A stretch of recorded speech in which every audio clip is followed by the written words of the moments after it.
बिस्मिल्लाहिर्रहमानिर्रहीम। अस्सलाम वालेकुम नाज़रीन, उम्मीद है आप सब खैरियत से होंगे।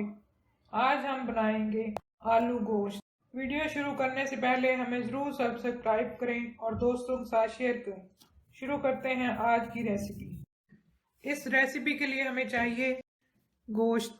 ये मैंने बीफ का लिया है, हड्डी वाला सीने का गोश्त। ये है 300 ग्राम। ये 3 मीडियम टमाटर हैं जो आधे आधे काट दिए ताकि ये इनके जब ये गल जाएंगे तो इनके छिलके ऊपर से उतार देंगे। ये हैं 2 मीडियम प्याज हैं और लहसुन अदरक का पेस्ट है 2 टेबल स्पून। और इसके लिए चाहिए हमें ये मेथी, कसूरी मेथी, ये डब्बों में आम मिलती है, ये आखिर में एंड पे डालने के लिए है। और चाहिए हमें गरम मसाला ½ टी स्पून, ये मेरा होममेड है, और 2-3 मिर्चें कटी हुई।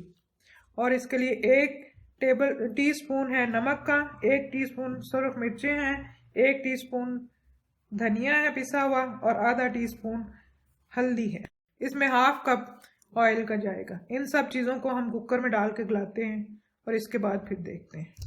हमने 1 गिलास पानी डाल के गोश्त डाल दिया कुकर में। अब इसमें तमाम नमक, मिर्चें, हल्दी और धनिया डाल देंगे। लहसुन अदरक का पेस्ट और प्याज डाल देंगे। टमाटरों को हम उल्टा के ऐसे सीधा ऊपर ताकि वो छिलका ऊपर की तरफ रहे, यूं डाल देंगे। अब इस कुकर को बंद कर देंगे। इसको मीडियम आग पर रखें, फिर इसको जितनी देर में आपका गोश्त गलता है उतना चलाएं। हमारा 20 मिनट में गलेगा, हम 20 मिनट चलाएंगे। इसको 20 मिनट हो गए, अब देखते हैं इसको उतार के। गोश्त गल चुका है। टमाटरों के छिलके हम ऊपर से उतार दें इसके, इससे बिल्कुल फिर अच्छा मसाला बनेगा, बिल्कुल स्मूथ।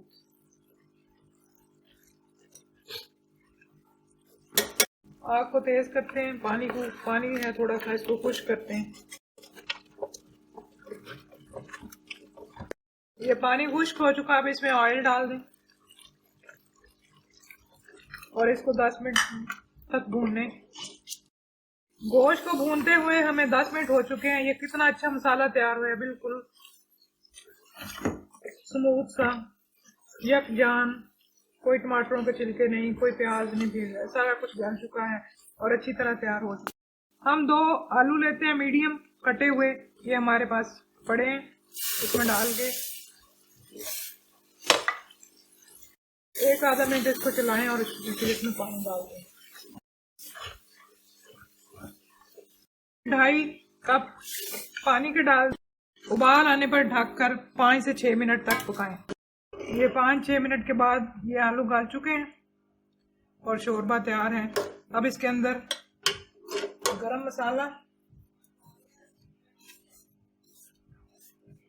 और कसूरी मेथी जो 1 टेबल स्पून है वो डालते हैं। इसको अच्छी तरह क्रश करके, इसकी बड़ी अच्छी खुशबू आती है घर में से भीनी। ये डाल दें और साथ ये 2-3 अदद मिर्चें कटी हुई डाल दें।